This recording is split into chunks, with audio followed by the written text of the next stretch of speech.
Hello and welcome to 110 Percenters, the footy podcast. My name is Matteo Schlapek-Savillo. I write the 1%ers newsletter.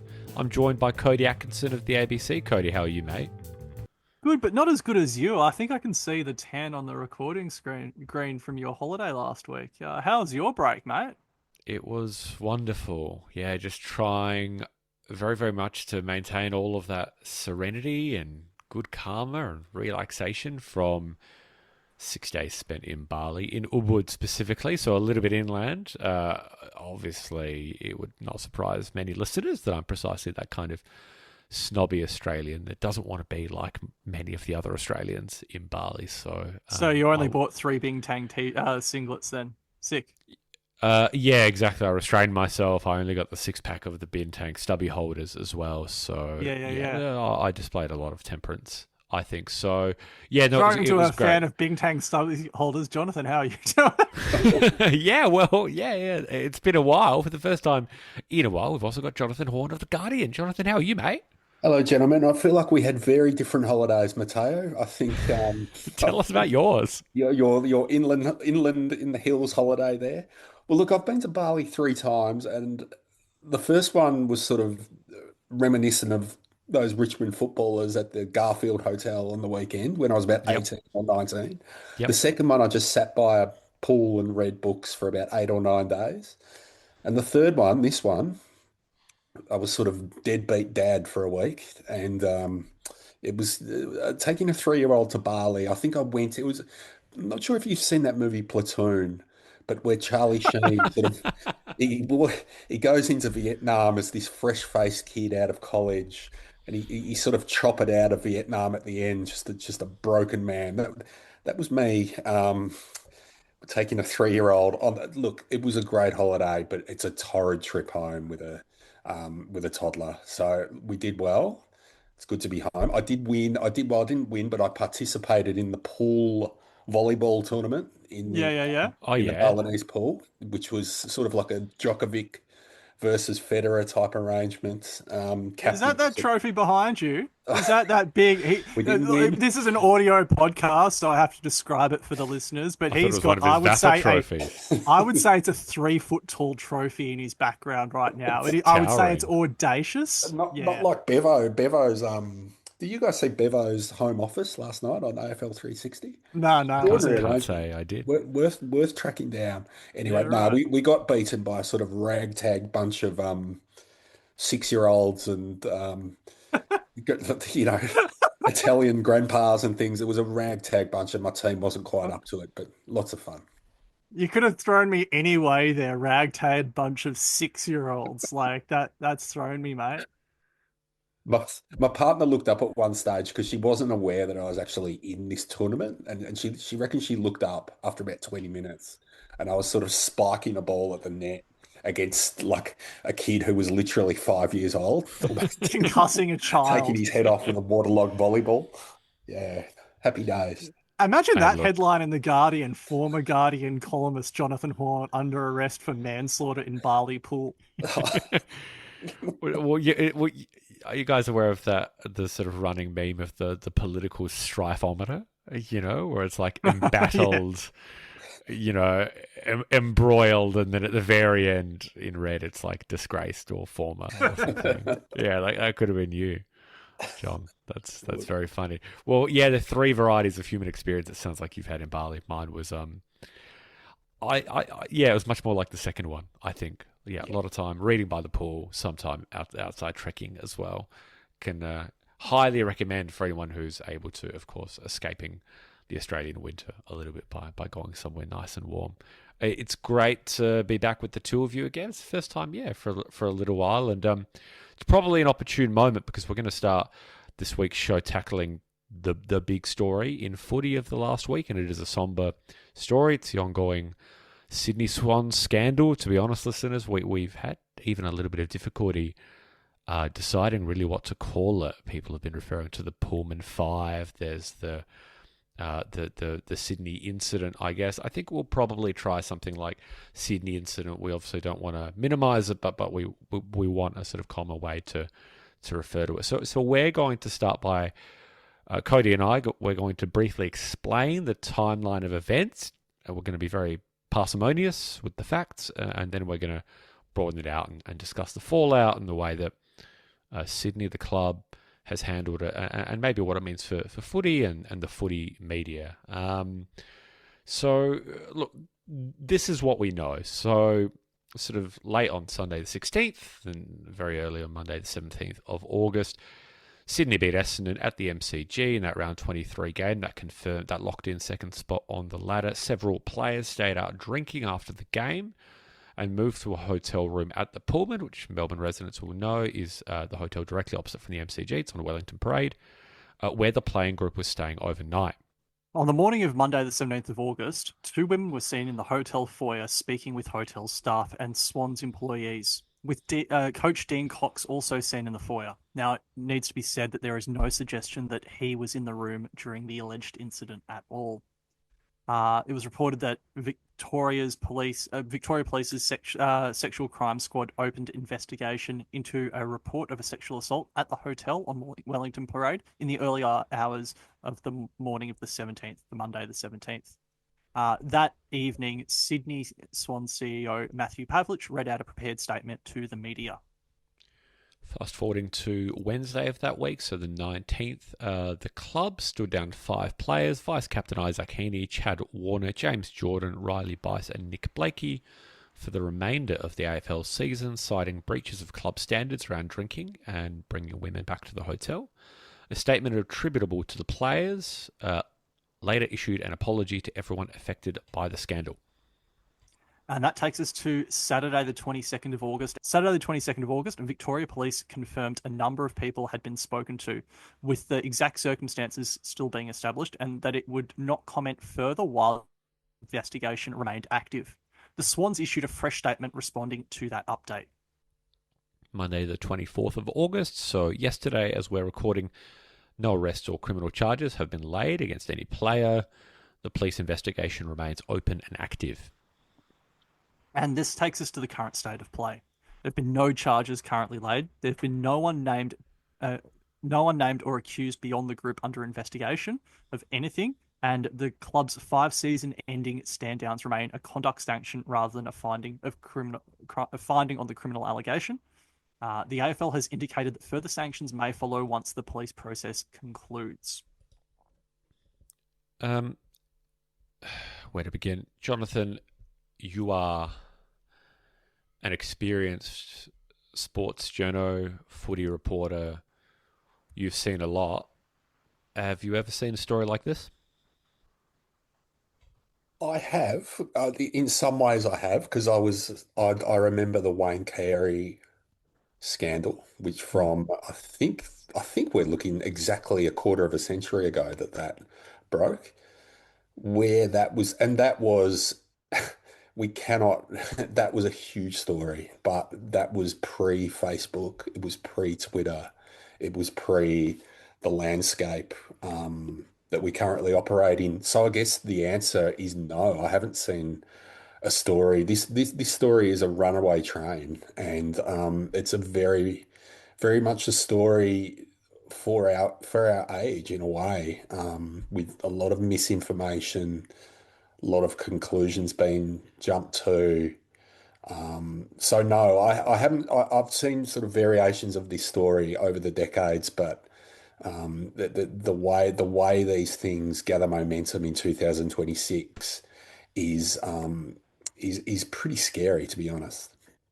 You wrote in your piece from last Wednesday about it, in your weekly Wednesday column, about how, and this isn't to say that the story was amplified in any way because of this, but that it went really right to the heart of the type of club and organisation that Sydney has depicted itself as and portrayed itself as. And I think, Jonathan, you did a really good job of, you didn't say that was all cynical. You didn't say that it was all a marketing ploy. You did mention, of course, the fact that Sydney has had to work through this knotty problem of how to establish itself in a difficult market for footy in New South Wales.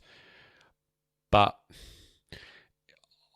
I guess it just feels maybe especially discordant given what we know about what happened at the Pullman and what many of our preconceptions had been about Sydney, the club, and the environment and the culture. I think so, and I think that that's been a lot of the backlash is that sort of, well, you guys have built yourself up as as this cultural exemplar. And I think there's almost a bit of reveling in that to some extent. Is that, well, geez, you've seen the flip side of that now. I mean, the question, I guess, is how have Sydney handled and managed that? And I think that, to be honest, I think it's a pretty low bar in terms of what they've done, and to compare that with, say, I don't think it can be compared in some ways in many ways to how Adelaide handled the Rankin controversy last year, where that was something to be negotiated down, and where it was, everything was up for grabs with the way that they handled that. And the Swans, I think, do deserve credit that they didn't do that, that they copped their whack. But like I said, it's a pretty low bar. And I think a really interesting question that would get to the nub of this would be that if it was the Swans who had discovered those players doing whatever they have done, and not the police and not the Herald Sun, what would the Swans have done then if they were really put to the test then and no one else knew? And I'm pretty sure we all know the answer to that. Mm. It's not a comforting answer, but I think, yeah, I think since starting work on the newsletter and therefore, I guess, following the game and the industry more closely than I had before, I think one of the strongest takeaways is just the extent to which kind of clubs are guided by self-interest, and you have to be careful of maybe overfitting that hypothesis to the evidence. And I guess you could say that, well, Sydney sort of had no option but to stand down their players because anything else would have been unacceptable in the court of public opinion. Cody, I'm sort of mindful of I think that there is a conversation to be had about the role of the media in this, and I think the three of us probably all agree that one of the tendencies that we've seen with this story that we haven't liked is people either using the story to maybe kind of prosecute a particular agenda they have, or to do something like kind of immediately use it as a springboard to talk about, oh, well, the Sydney Five, or all these Sydney players must be gettable. Maybe we can get Chad Warner for unders or something like that, which clearly feels a little bit distasteful. So without kind of putting the cart before the horse, I'm sort of interested in your preliminary thoughts, or maybe how you felt when you learnt about the story. Yeah. I think first thing I thought about when I heard the story was that, I mean, it's still unacceptable, sexual violence against women in Australia, even though there's a higher number of reported instances of sexual assault and sexual violence in Australia, and gender-based violence. It's increasing year on year that women are reporting it. It's predominantly women. 86% reported cases are women. It's still the most underreported crime in the country. So, I mean, anyone who believes that they're a victim going forward, fully support them going forward and going through the process. That said, the word process there is really important for me, because we've talked about the 24-hour news cycle and the increasing news cycle, and most specifically in the sports space, there always has to be a story. There always has to be a story.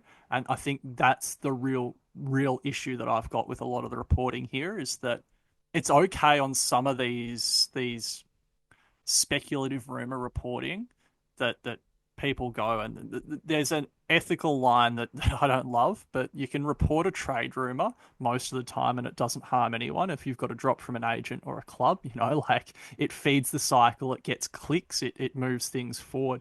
It's very different when it comes to an actual crime or something that exists in, I would say, quote unquote, the real world. I'm not saying football isn't the real world, but often it's a form of escapism, and it rarely has a major impact on people's lives. I think the constant need to find something breaking to keep they talk about pushing the news cycle forward.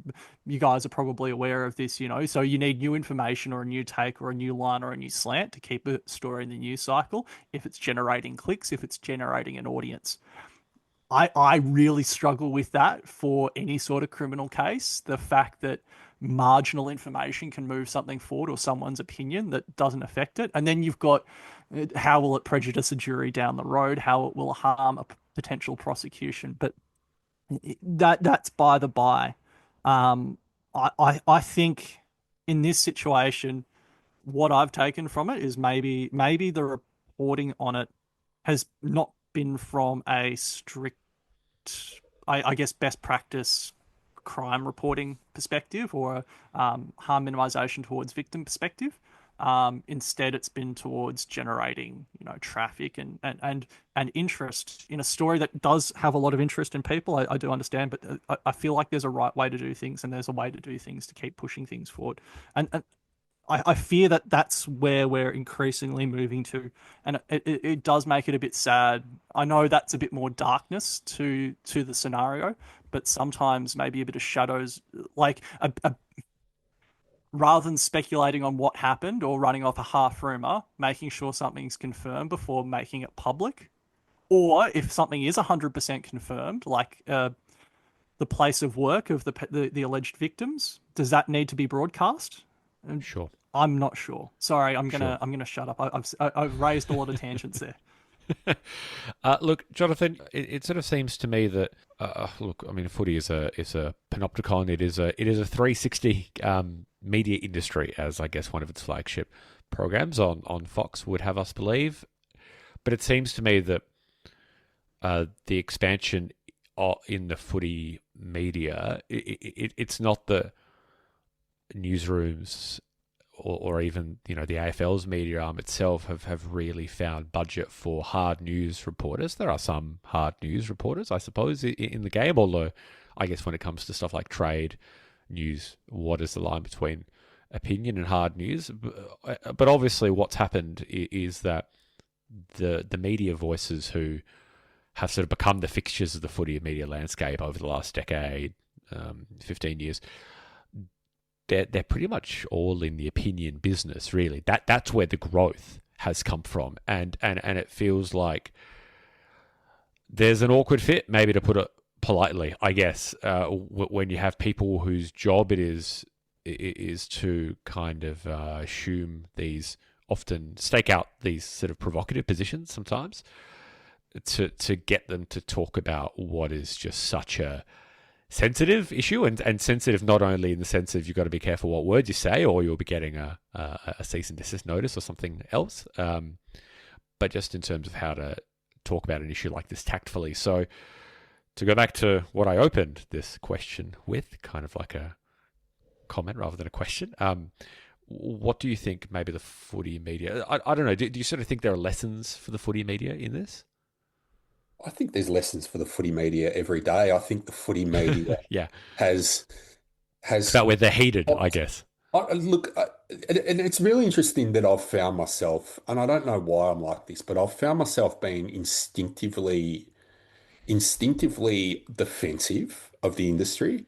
Now you read my columns, you know my opinions on this sport. I will sit there and criticize the AFL, the way it's run, some of the leading media figures, not all, but some of them. I'll criticize Kane Cornes as much as anyone, and I think I have. But I just think that the AFL media's, to put that as a broad net, the way that they covered this became the story it became the story too quickly and too much, and the reaction for about 4 or 5 days. Certainly from an opinion point sense rather than a factual sort of sense, because there weren't a lot of facts, and a lot of the sort of facts that we were getting were coming from WhatsApp and some guy on Twitter with 5 followers. It was a complete circus in terms of what to believe, who to believe. But in terms of the opinion, it felt to me as if until we hit the weekend, basically until we hit the Swans game, the reaction of the footy media became the story, and I think that that should have been peripheral. I think Mm. that there was Yeah, so much comments over some pretty tin-eared comments by the likes of Kane Cornes and John yeah, O'Brien, exactly. and I think they deserve their whack. Don't get me wrong. I think what they said, but Kane says 25 stupid things a day. Like we're getting outraged about someone. This shouldn't have been the story. We should have been showing a bit more restraint, a bit more nuance about what actually mattered with this story. And I think we're finally getting to that in the last few days, But rather than why do getting. we need to throw to cane corns on everything? Like, why does cane corns But need to speak look, about like look, I his agree with opinion? that. I totally agree with that. I just don't think, I don't know why everyone got so upset with what he said. I just think that it was insensitive, yes, but it was peripheral and it became the story. I couldn't pick up a newspaper. I couldn't log on to Instagram. I couldn't log on to Twitter without there being this firestorm about the way the AFL media had framed this as a, oh, what happens to the finals now, or what, how are they going to draft Blakey or Heaney? Like, from what and all of us probably consume way too much footy media because we sort of need to in a way. Look, to be honest, from what I read from the footy media, and these are people, there's some great people out there and there's some not so great operators out there. Most people handled this properly, I think. They prefaced it with respect for the alleged victim. They said what they had to say. They are not court reporters. They are swimming in their lane and they are talking about what they know about. And I think that to read some of the things in those first few days, it was almost as if, sorry, I'm going on a bit of a rant here, which I promised I wouldn't, but No, go for it.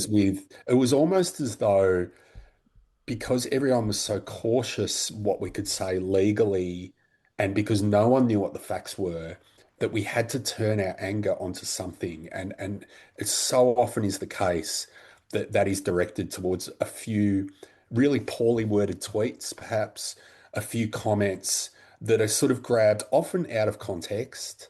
Now, I will criticize Corns as much as anyone, but he prefaced those comments with the need to show respect to the alleged victim and so on, and his comments were taken as if that in isolation. So I just think that we lost our minds for a few days, and I think that this story was rocketing out of control, and I think only now that we're actually starting to talk about it in a more nuanced and mature way. Yeah, I, I, I don't know. I just don't think it was corn. I think you can nuance something, and I'm pretty sure his comment was to the lines of, "I don't want to take away from the alleged assault or the investigation, but you've got to be thinking about, was it Dane Rampy at age Yeah, 36 throwing away a chance at a premiership?" You don't need to say that though. no, you Like don't. you can just But let this one pass to the keeper, and but Jonathan Brown's he is worse. he's not on Radio National. I mean, No. he's doing what he's doing. Like he is what he is. We are But used to it. he This can is do our his dumb. industry. This is But our his industry. We're used to it. But the people who this story resonated so much outside of our little footy bubble, and I think that we finally got an insight into how I guess people who aren't part of the football culture see that culture, and I think it's a rude shock for a lot of us because we're used to that with Corns and people like that. And there were, and another thing about that is there were people far more than him making insensitive comments who were in the media. There were far worse comments than what he said. I just think that a lot of the outrage, I just think that it was misdirected, and that there were other things to be legitimately outraged about rather than Kane worried about Sydney's finals chances. but he's not a like my big issue is he's not a like a trained journalist. He doesn't really have a media background. He's learnt on the job and he's learnt a Yeah. really specific aggressive style of communication. And it's fine when you're playing, but it also highlights the problem when you're playing in the I mean, his stuff is all fantasy, right? It's all kabuki theater, right? But like most of the time, that doesn't matter until things get serious. And Until it then when matters. things get serious, Of you course. get caught out. And maybe this is a call for maybe we need to hire, proper media communicators or actually But train these people up properly to not do dumb stuff like look, I this. agree. But having said that, he made those comments, and he's spoken about this afterwards because he copped a lot of flack, and he's someone who can. He doesn't necessarily have a glass jaw, Kane. He can take it, and he certainly can dish it back. And he's spoken about how he sat next to Caroline Wilson while he made some of those comments on the agenda setters, and that she cautioned him on what's appropriate to say and that how to preface the conversation. Now, Caro is trained and experienced Yeah. in these things more than anyone I've seen in the industry. She knows how it works. She pushes the envelope as well, Mm. and they both do. Now, there Well, is no doubt about that. And I just think that in terms of, I guess what I'm getting to, because I totally respect what you're both saying here and what you're saying, Cody, about how he was. Teo can barely get a word in edgeways. It's I'm mostly not. me I'm and not you. saying much. I'm keeping my powder dry. I mean, No, you know. I Yeah, guess, but yeah, Caro's a good point because she's the one who named the five first on TV, Yes. right? And then that was walked back in subsequent broadcasts, and other networks only named four of the five. in this social media era where these every lurk merchant on Twitter and online was naming those players, everyone knew who they were. Caro is foremost a news person, and she's about the story. She is about barracking for the story. She always has been. She's on the record as saying that, and no one treads that high wire act better than her.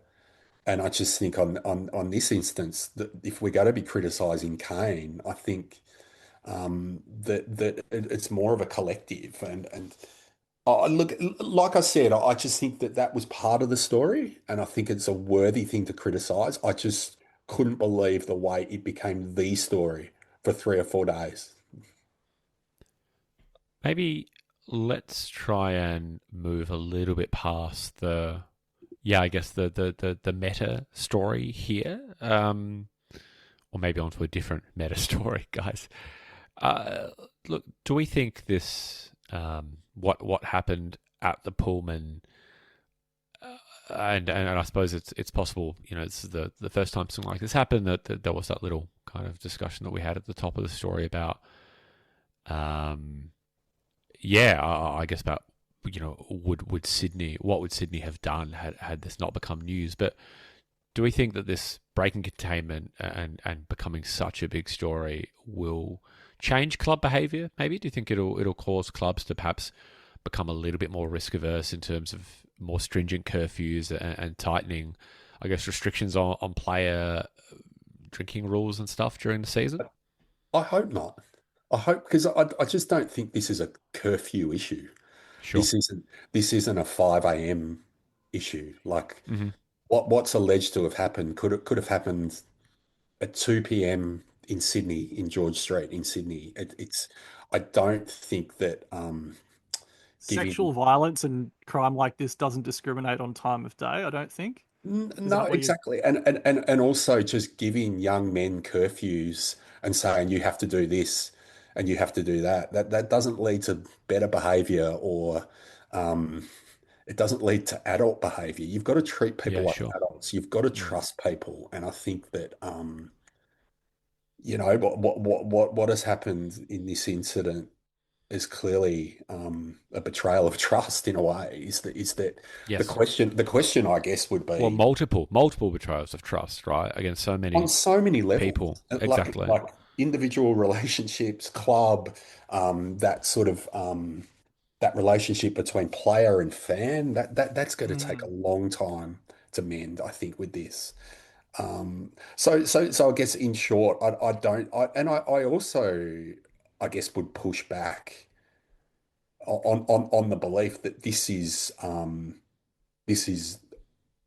this is a common thing that is that there's a lot of footballers who lead very regimented, monkish lives who aren't doing this, and there's footballers who are doing that, and I think that we have to, I guess, it, one just to sort of Did go you on a see the little. Did you see the Heaney interview that was excerpted by I I think was, news.com.au, the one that he's talking about drinking during the season? and I was just going to actually touch on that, and I was actually going to sort of extrapolate that into the planned interview he was going to have with Hamish McLaughlin Yeah. on Unfiltered. Now that could seem like just a small thing, but it's almost an indication of so much of what we are portrayed about these footballers it's just PR. It's a careful construct.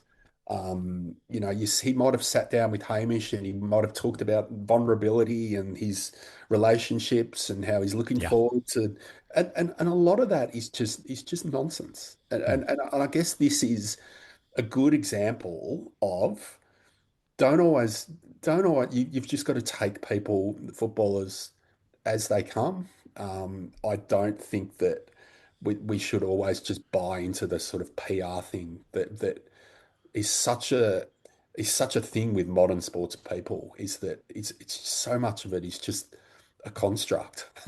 Yeah. Yeah. Yeah.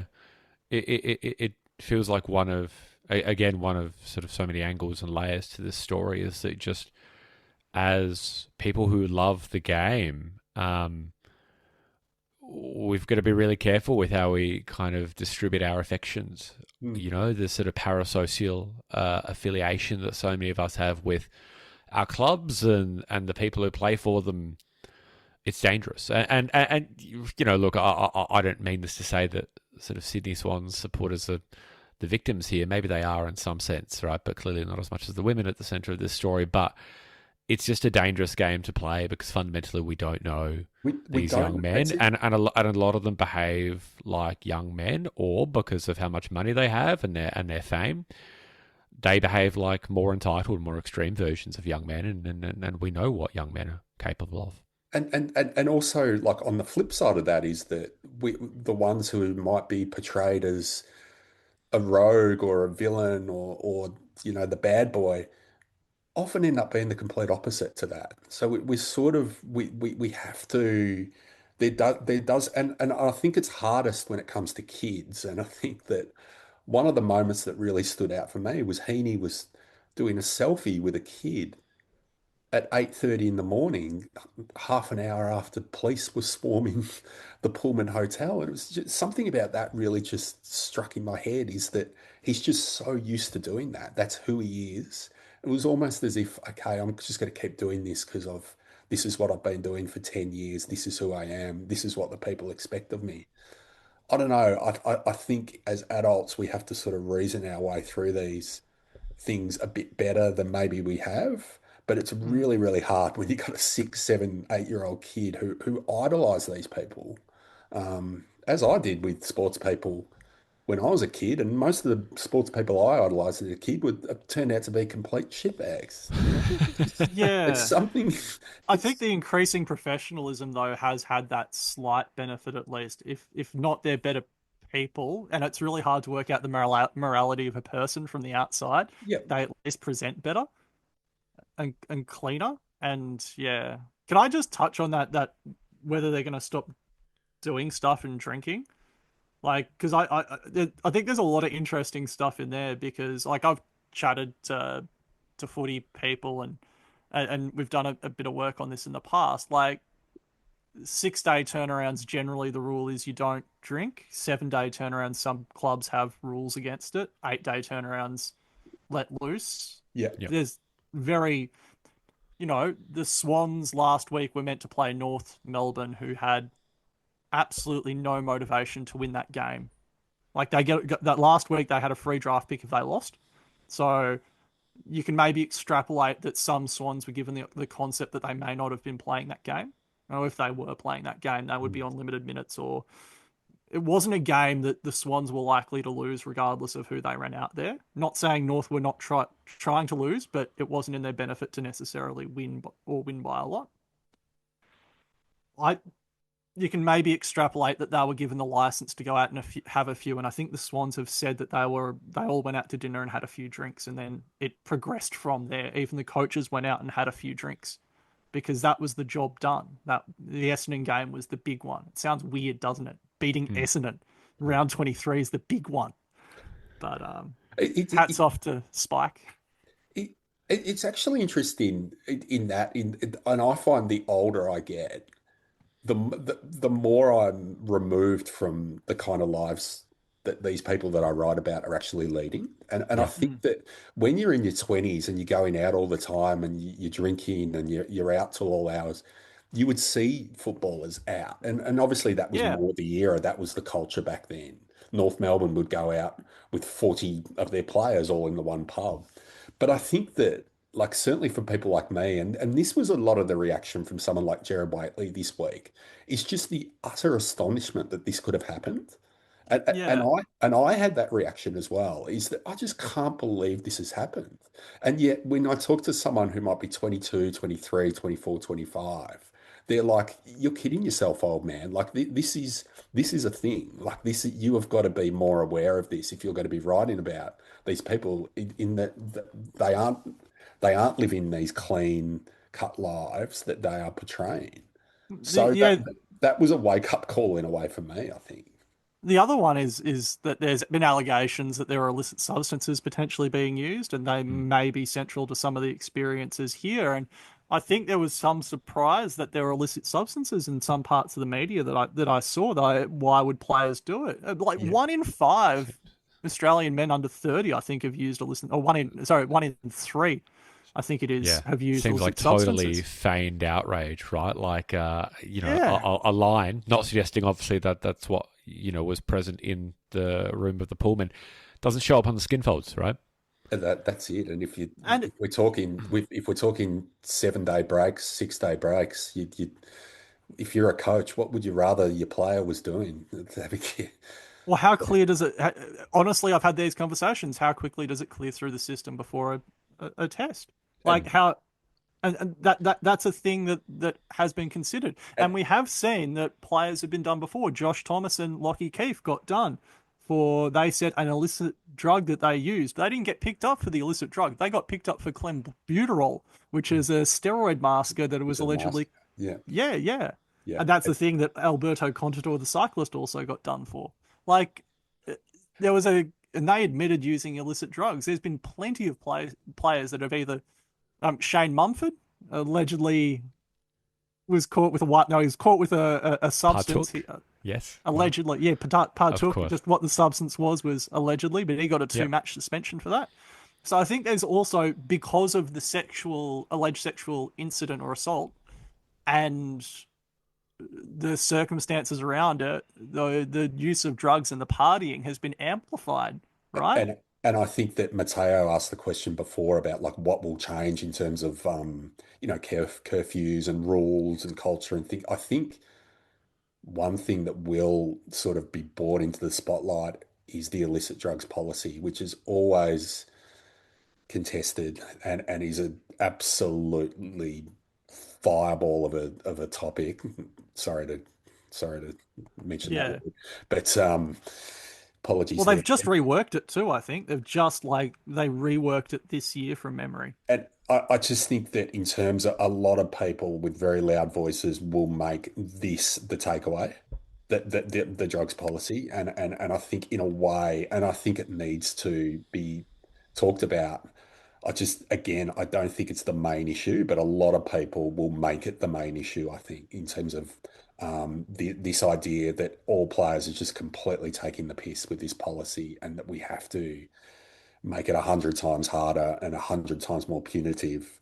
I think there's going to be a lot of people pushing that angle in the coming months. There was this story that I read a while back, I think it was in The Athletic, about NBA players and drug use, because they used to have a set number of drug tests a year, and players would just go to town after their last drug test. Yep. Because they were under the CBA, under their agreement, they couldn't have any more, and it was always by a certain date. So you'd have players really, really going quite hard. And my fear is that any sort of compromise, you might even lead to that type of situation. It's tough. Like, these players are living quite high profile, stressful lives, and there will be Mm. people trying to crack down on it. And I think they have to be treated as adults to some degree, but maybe they do need to, with the sexual assault and abuse, that's just there's no excuse for it. If that's proven to have occurred, there's absolutely no excuse for that in our society, or in football, and those players need to be dealt with. And those players who observed it and didn't do anything, I think they also probably don't have a place, at least in the short to medium term, in the game. But I think beyond that, I think you can't on a podcast solve the drugs, party, and going out, No, that they need to curb that's a their whole different lifestyle. pod. It's That's a so whole, hard, and man. that's the thing about this story is that it just sort of splinters into about we could go in 50 different directions here. Yep. We haven't Yep. even spoken about the sort of wider culture of the respect towards women, and we haven't really delved into that. The drugs Well, thing could take a couple of hours. The media side could take a couple of hours. The Sydney's response, Sydney's culture, that's a completely, they're all such wildly different sort of avenues we could go down here. I was going to suggest, and this was a cleaner segue about 5 minutes ago when Cody spoke about that game on Sunday, Sydney's game with North Melbourne, because of course that was, well, it was also auspiciously, I guess, the first ever AFLW doubleheader at the SCG, and I suppose it ended up feeling yes, so difficult, and a great credit, I think, to Sydney fans to show their support for the AFLW side, and it was a record crowd, I think, for the Sydney AFLW team. But maybe one to end on, guys, is that that layer, that yes, last story line about the fact that this, of course, was an incident with women at the centre of it. It I think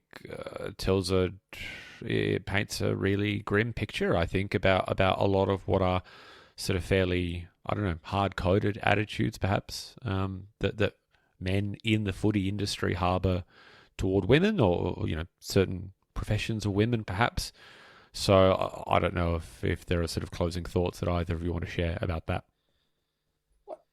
I think it was that's a really Yeah, challenging thing to sort of wrap up quickly. But I mean, I could mount an argument that this is an issue that isn't confined to football. of course, yeah, and I mean, These I think that's attitudes and the these reasonable type one. of Yeah, things, you could see it in a room full of lawyers, in a room full of Yep. real estate agents, in a room full of yeah, journalists, in yeah. a room full of political advisors. I've seen this type of behaviour, young, old, irrespective of profession. And like I said, I've met people in football who I'd trust with my life in terms of around women, and I've met others who I wouldn't. And you're going to get that in all facets of life. It's just to sort of touch on something, and I think we were chatting about this, what Raina Hussein wrote in The Guardian today um, about the take that and she sort of reframed the way I've been looking at this issue in a way, and I think she did it in a really good way. She said something along the lines of, if she was speaking to Sydney or to the CEO, what would he actually have said that these players, and if no charges were laid, what would he actually say to her that these players, why they have been stood down? And would it be because there's allegations of drugs? Would it be because it's a workplace issue and they've disrespected their female colleagues? Would it be simply because they've broken curfew and been unprofessional?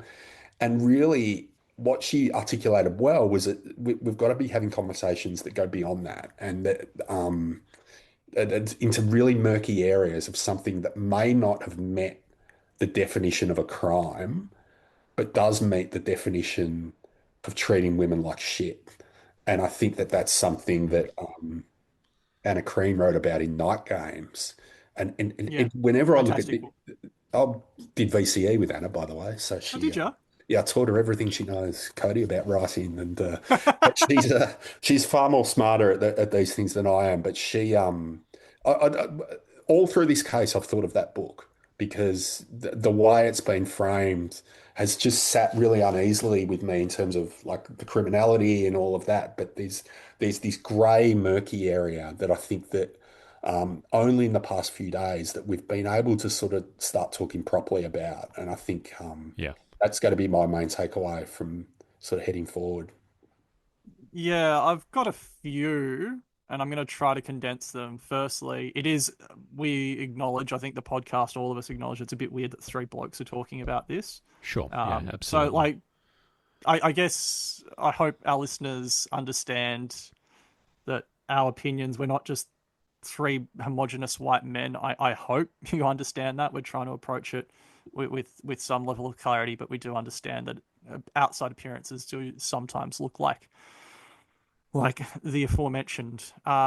Firstly, the one thing about Night Games that I took was it's a fantastically detailed book, and all the allegations are detailed and analysed really in some depth. And again, I'll draw back to that point that this current news cycle, with the drip feeding of information that without clear sourcing, that sometimes is contradicted later on, just doesn't help the quest for justice in society, and Mm. it actually runs contrary to the role of the fourth estate, in my view.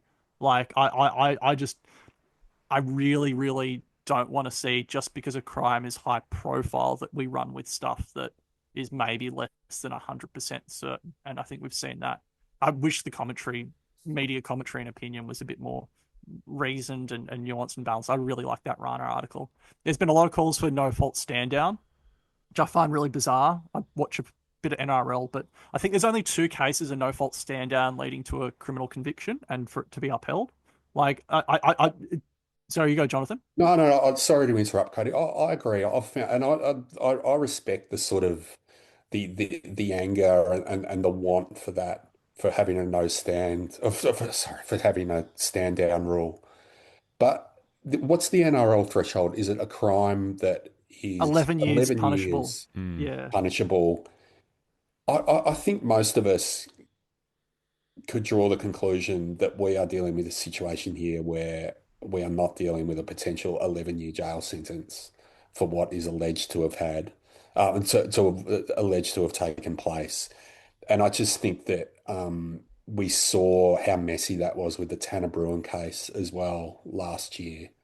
Uh, Yeah, and the AFL has really broad powers anyway. The NRL chairman does have powers for discretionary stand down in cases of domestic or sexual assault. So it should add, but that's discretionary. It's not automatic. yeah. Sorry, Jonathan. No, no, no. You go on. I sort of, I agree with what you're saying about that.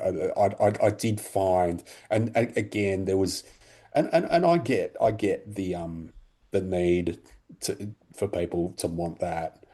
I just don't agree that it would be applicable in this case.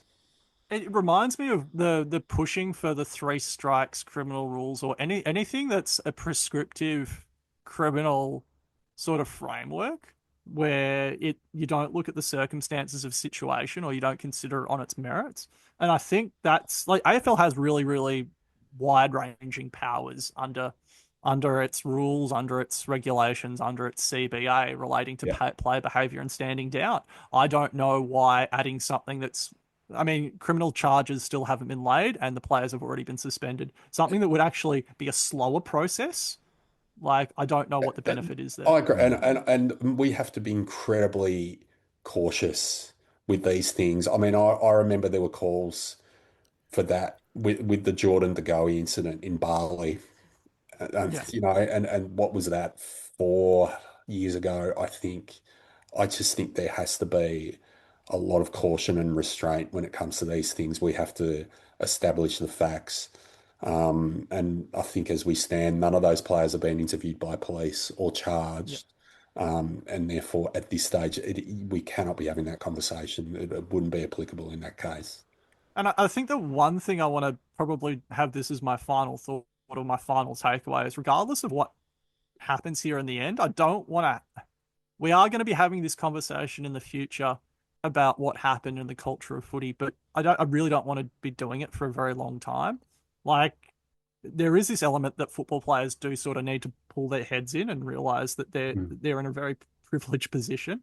But all young men in society need to be able to treat women with respect, regardless of whether this ends in criminal charges or not, or whether it was provable beyond a reasonable doubt, whether they get found civilly liable or not. There's a wide range of options here, but there is an unnecessarily high level of Facebook and Twitter commentary, of social media commentary, even in the edgeways when you hear it in the crowds that, the women were probably asking for it or anything. That's just not acceptable in society.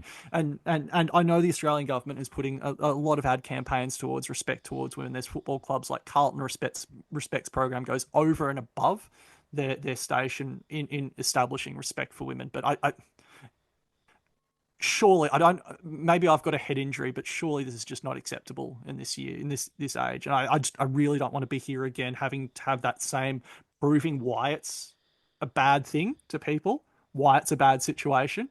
That's the thing that's shocked me the most, is that there are a lot of men out there that still need to know why what happened, if it alleged to have happened, what was alleged to have happened, or what the rumors suggest to have happened, why that's a bad thing.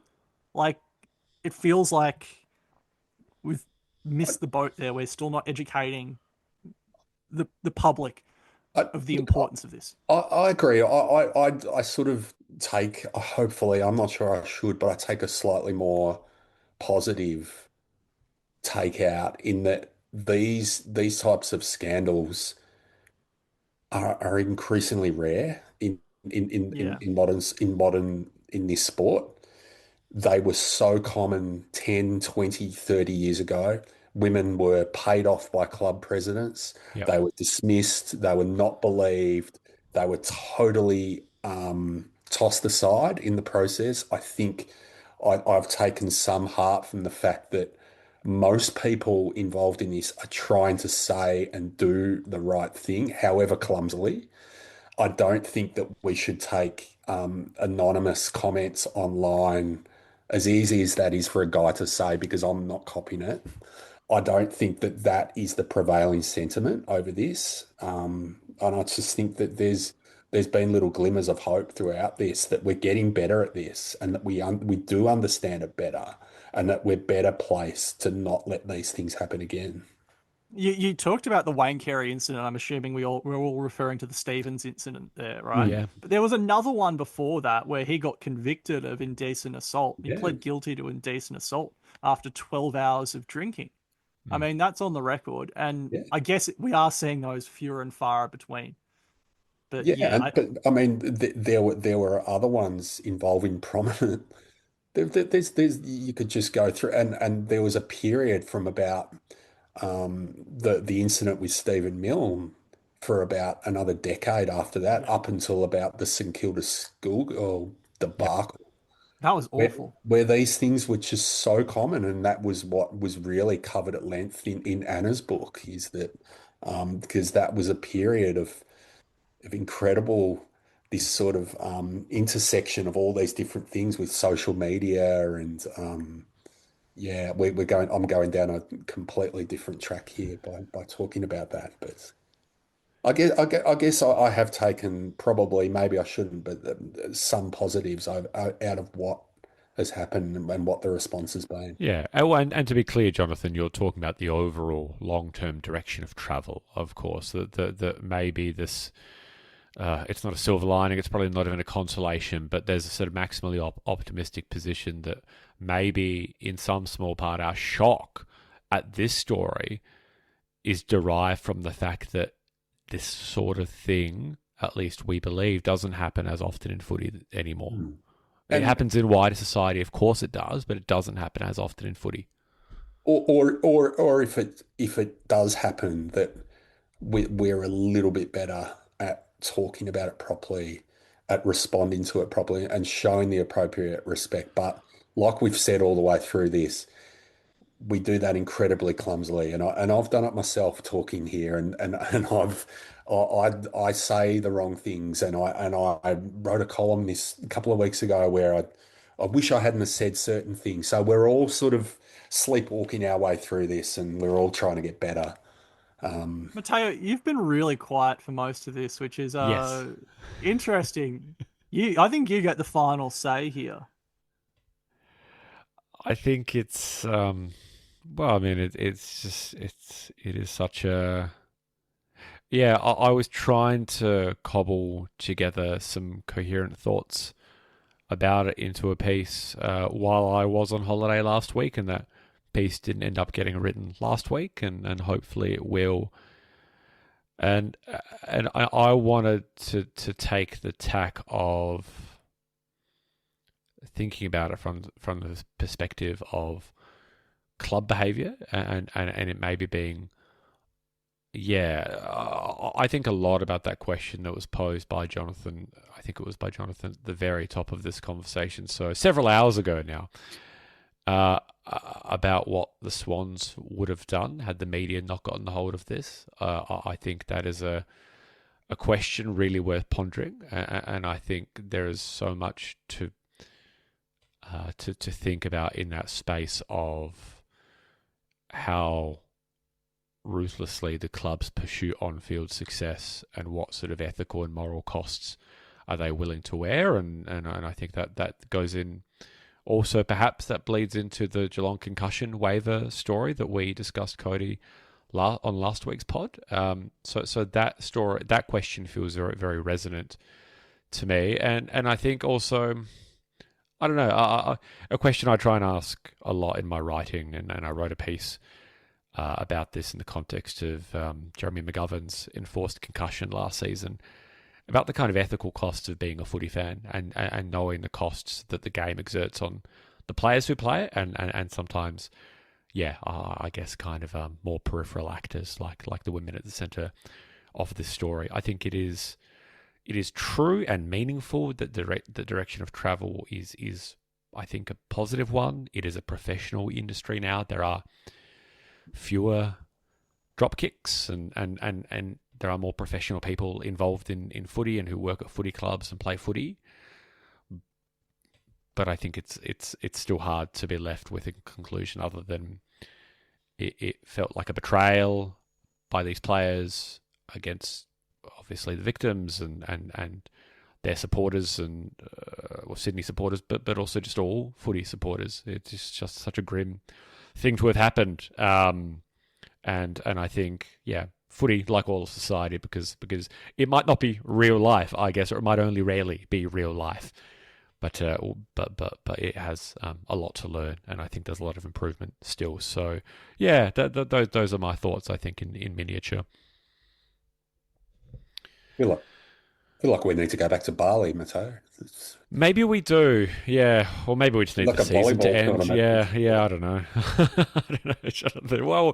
Well, Cody and I were very receptive to your somewhat contrarian take last week of there being too much footy. So I don't know. Maybe, that there is perhaps a little bit too much footy, or something like that. Look, it's been a difficult story.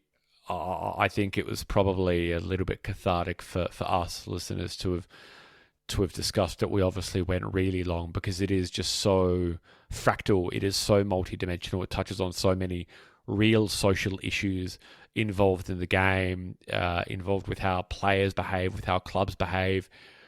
And it was, as grim as it was also a peek behind the veil, I guess, of this industry that consumes us all in these various ways, but that ultimately we kind of know so little about.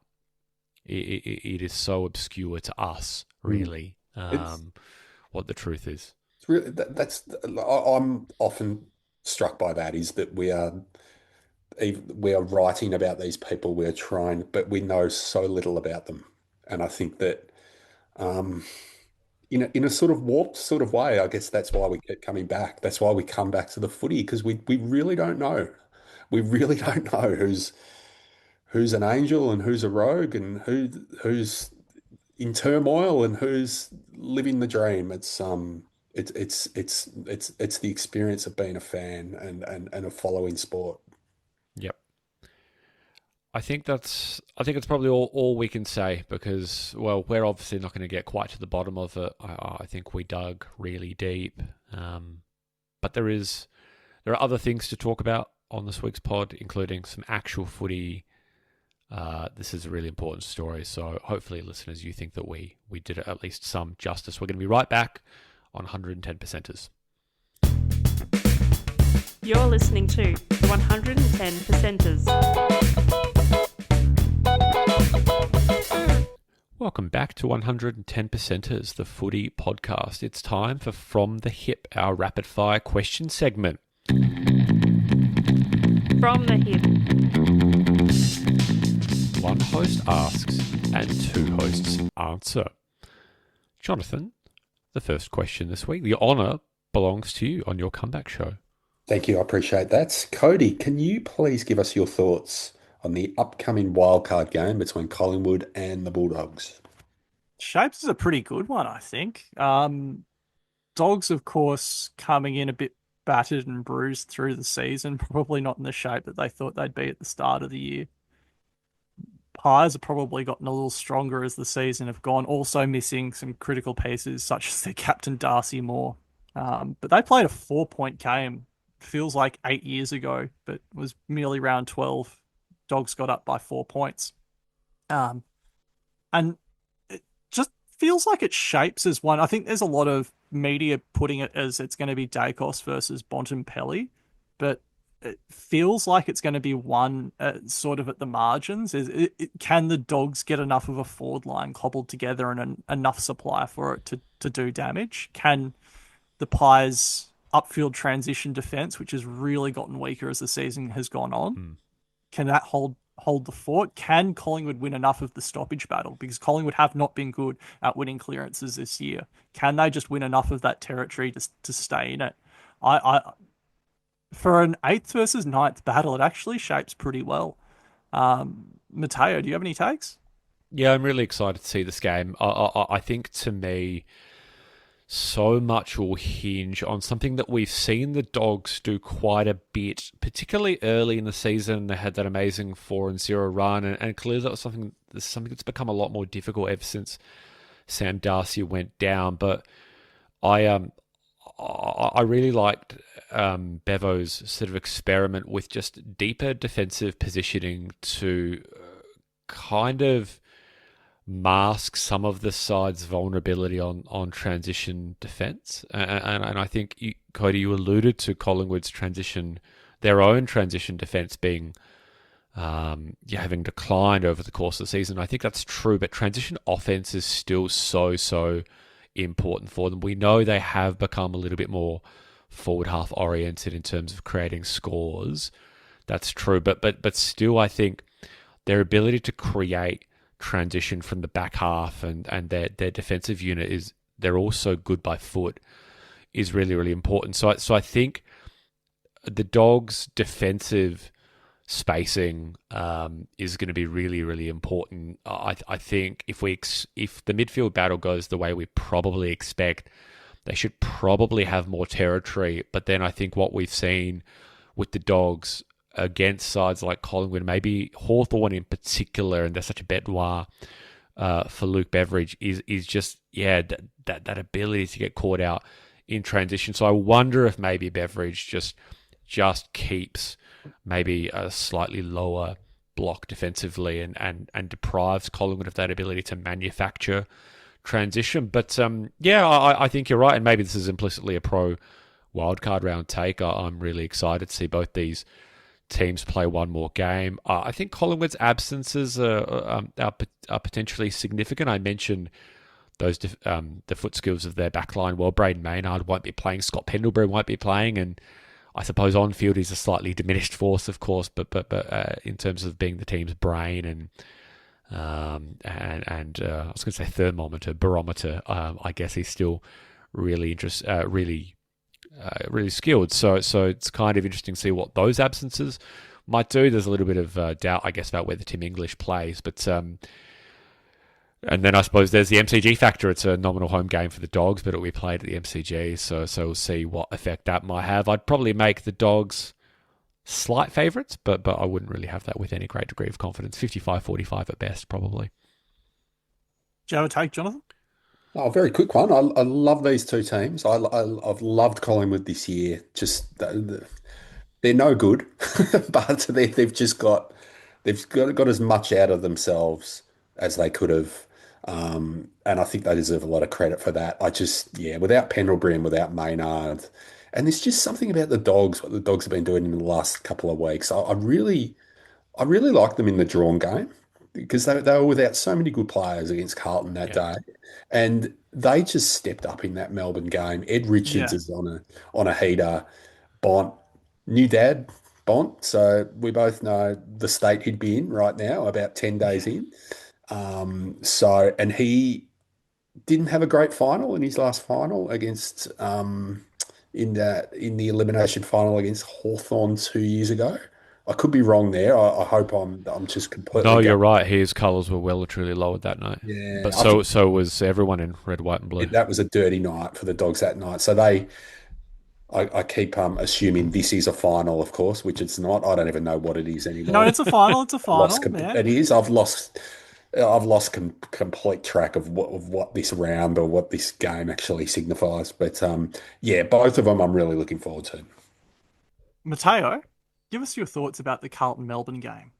It feels a little bit, I don't know, it feels like Melbourne have had the wind at their backs almost all season, right? They've been playing with house money and some of the results, especially at the MCG, have just beggared belief, I think, for a lot of people in footy. And yet all of a sudden it feels like Carlton are the unstoppable object, the side that's playing with house money. So it's easy to forget in a way that this is 10th versus 7th, that Melbourne, well, until Saturday afternoon, they, I think, still had a shot at top 4 and certainly top 6. So I'm speaking as a grateful Adelaide supporter, I suppose, because that result enabled Adelaide to sneak into the top 6.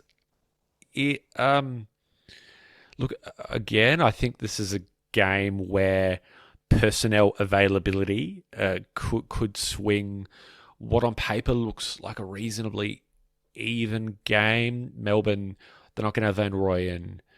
I believe they won't have Jefferson. It seems quite unlikely they'll have Lever. Lever is just so important. He is the defensive general. They're now without Stephen May. He is that, kind of lieutenant, I guess, in the defensive half in terms of governing defensive spacing and the like. So if he's not there, Melbourne become a significantly worse side, I think.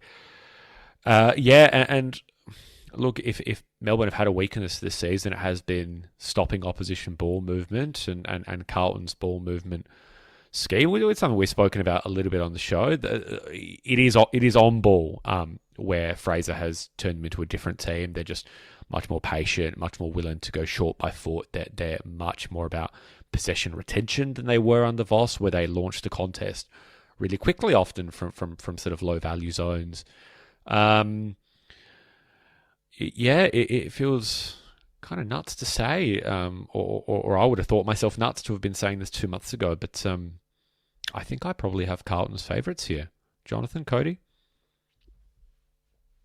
I think I'd agree with that, and I think that I've been so cynical about. I haven't been at sort of a David King level of cynicism about this wildcard round, but I wasn't a fan when it came out. But the worry was that it was going to reward mediocrity. But I look at those 4 teams who are in, and I don't think you could term any of those mediocre teams or undeserving of being in an occasion like this. And certainly it would have been a real shame if we didn't get to see more of this Carlton team. It's actually quite extraordinary that Carlton only finished 10th. When you look at sort of their run, this sort of mad run they've been on, it's I sort of had to look at the ladder again because I sort of assumed that ended up finishing 7th or 8th. So yeah, it just feels like the fizz has gone out of Melbourne because they were a team. They were such a high energy team, and one thing they have been really good at this year though is bouncing back from really shit games. Yep. They've been really good at that. So I think we might see a much better version of them. But Carlton are on one of their crazy rides, and who knows how much longer that's going to continue. And it's pretty fun as a neutral, I've got to say. Can I just very quickly butt in before Cody is able to offer his thoughts on the game, which will be very interesting and intelligent, and just give a very brief shout out to a friend who is a Carlton supporter, but I think maybe more specifically he's a Frankie Evans supporter. So he's been on an incredible ride this season, really all the way kind of to the back half of last season, about the the renaissance of Frankie Evans's career and him really establishing himself as a really integral forward half player for Carlton. So, yeah, shout out to Chris, and we hope Frankie has a great game on the weekend. Cody, sorry. No, I think it feels like one of those ones that the Blues have only gotten better as the year has gone on. And there's a really good video that I saw today, excerpts of Michael Voss talking about the changes that on afl.com.au. There's a video where they got Michael Voss to talk through what Josh Fraser has done differently and why they've improved under Fraser versus under him. And it's remarkable. It's like, I would recommend. But like they're just more effective at getting first ball at clearance. They're getting more effective at pretty much every element. I think they're second for short kicks and they're 15th for long. So they're just looking at short options versus blasting it, including going backwards out of defence. There's some really cool stuff that they're doing. Melbourne, by contrast, it's not about how you play in May. It's about how you shape up for September or August or whatever month we're in. And it just feels like Melbourne's sort of running out of troops a bit. You talked Lever. I mean, they don't have Myercheck, who shaped to be probably their most important forward at the start of the year. Van Ruin has filled a bit of the gap. He's gone. Like, it just feels like they're running a bit on empty. That being said, you know, they're a competitive team. They can get up for it. I feels hard to think about what a Melbourne win would look like. I imagine it would require a hell of a lot of pace onto the game and Carlton getting sucked in to overcommitting and just playing breakneck speed like they did early in the year, and then which is something they've been quite good at avoiding, hasn't it?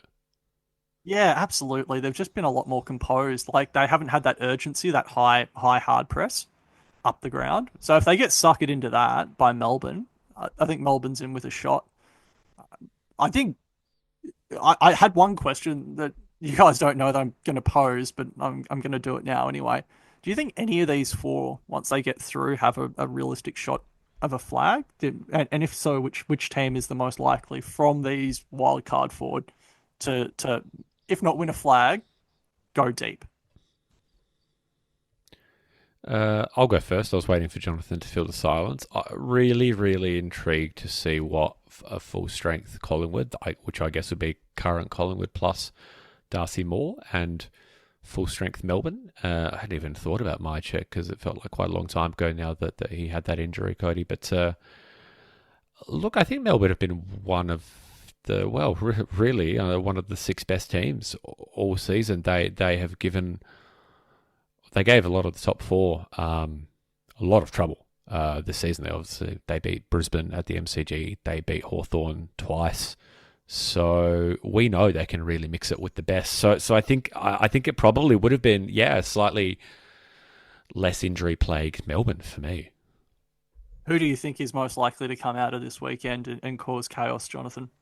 I can't see, to be honest, I can't see any of them to going on a mad sort of Beveridge type 2016 run. If Bevo had a few more troops, I just think that they have hit a spot but without Team English, probably no. So I think that all of those teams could win could win another final next week. I don't think that's beyond any of those teams. Could I see any of those teams winning a prelim? I don't think so. But like getting to a prelim, who do you think? Any of them? Maybe the Dogs. It seems like you're maybe most fond of. Oh, look, I just never know with the Dogs. That's the thing. They're such an enigma to me. I've never been able to work out Beveridge's teams. It's just that he does have that track record in the COVID year and also in 2016 of when he's on a run, that he really gets on a run. But I'm just not sure that he has the same caliber of team he had those years. But like I said, these four teams, every year you look back on certain teams that you love watching but never made it to a prelim. There's always certain teams. And all of those four teams will be candidates for that. I'll look back on Melbourne, the Melbourne of 2026 really fondly, and also Collingwood and also Carlton. They've been, in many ways, they've been the story of the season. Jonathan, final question from the hip this week. What is your immediate reaction to Essendon appointing Mark McVeigh as their head coach? Well, it's funny. Essendon supporters just never cease to amaze. There seemed to have been a 24-hour quite angry backlash towards this appointment.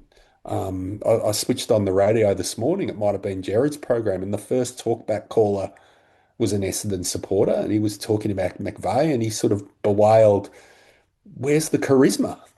He's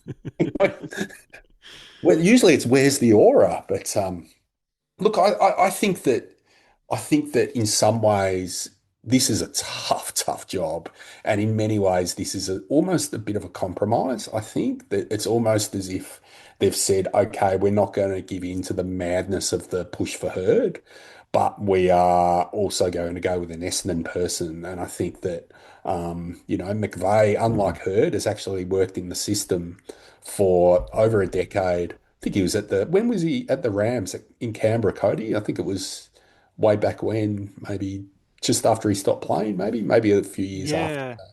Well, I think famously he coached the Allies to their first 18s title. That was 3 years ago with that Yeah, really good 2023. crop. Yep.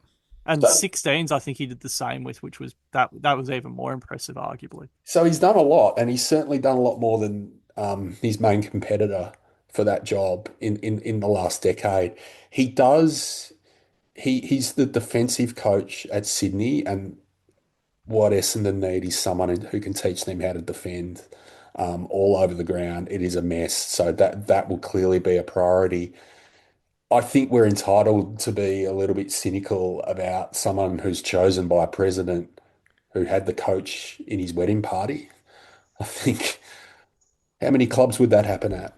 I think that's a very Essendon thing. But look, I wish him all the best. That is a tough, tough job. I think he's going to be given a little bit more grace than what Brad Scott got early on, but not a hell of a lot more. He's in for a tough road, and I hope he's got a really good team around him.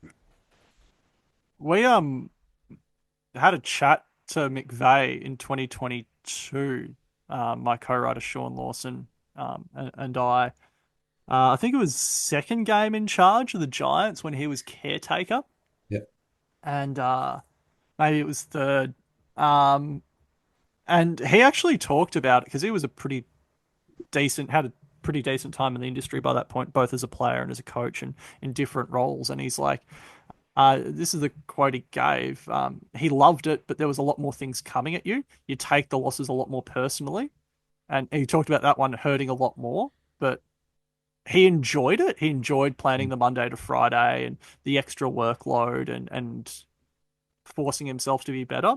So this is a guy who hasn't sat on his hands and wanted to develop himself. And there is some stuff there that why didn't he apply for other jobs before this one? Why didn't he go elsewhere? And there was even chatter at the time that they were trying to organize Herd. This is 2022, so when they were having the changes then, why there was chat of him going to the Dons with Herd on that joint ticket, and McVeigh has already come out and said he'd love to have Herd involved in the club in some way, shape, or form. So it seems like it might be on the cards in reverse. I think I've said this on the show. I can't tell a good coach from a bad coach from the outside very easily. I'm not sure, certainly not before they've taken the reins. I think it's a mistake him to be viewed as a compromise candidate because that takes the agency away from him. He's achieved a lot in footy. He's come from a really, really unfamiliar spot for footy in the country, Central Coast, New South Wales, Newcastle, that region. It's not a footy hotbed, and he's made a huge career out of himself. He's battled the odds. If there's anyone, I reckon, who'll win them over, he played 224 games for the Dons. He'll get there sooner or later. If he brings Herd on board as well, I think, oddly enough, it might put more pressure on him because, like Dean Solomon and Brad Scott. So I think he needs to be cautious in that respect. But beyond that, I think it's certainly an interesting call, and I think maybe not the worst one. Matteo? Yeah, I think what you said at the end, it surprised me how willing McVeigh was to kind of embrace the idea of James Herd maybe joining his coaching staff in some capacity. I think heard sort of naked desire to be the coach, and his reaction, learning about it apparently sort of on TV, that he was looked over for the job, indicates that I think he's probably hurting over this one, which is a totally legitimate response, of course, emotionally. So I do think that's a risk. Can't pretend I know a stack about what McVeigh will want to do tactically. I mean, I think clearly it's just such a long and difficult road. I think there have been some green shoots for Essendon this season in terms of the contributions they're getting from their sort of recent crop of draftees. I think there's certainly some cause for optimism there.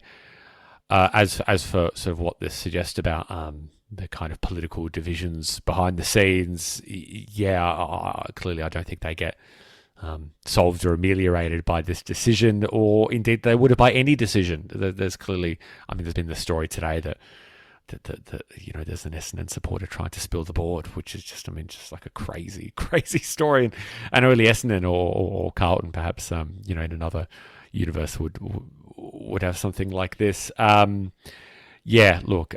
Coaches who start off in the deep recesses of a rebuild don't always get to climb out of the basement, right? It's often the guy after them. So I think for McVeigh, it's going to be about implementing a distinct tactical identity, which I don't think the side really had under Scott. I think often you sort of heard about them trying to change things on the fly or each preseason. I think clearly they didn't have that under Solomon. They look really quite incoherent under Solomon. So I think that's an important KPI. Continuing to blood the youngsters is an important KPI. Just Essendon supporters just don't look at the win-loss column for a few more years. When are they going to bottom out? Essendon's been bottoming out consistently for so long now.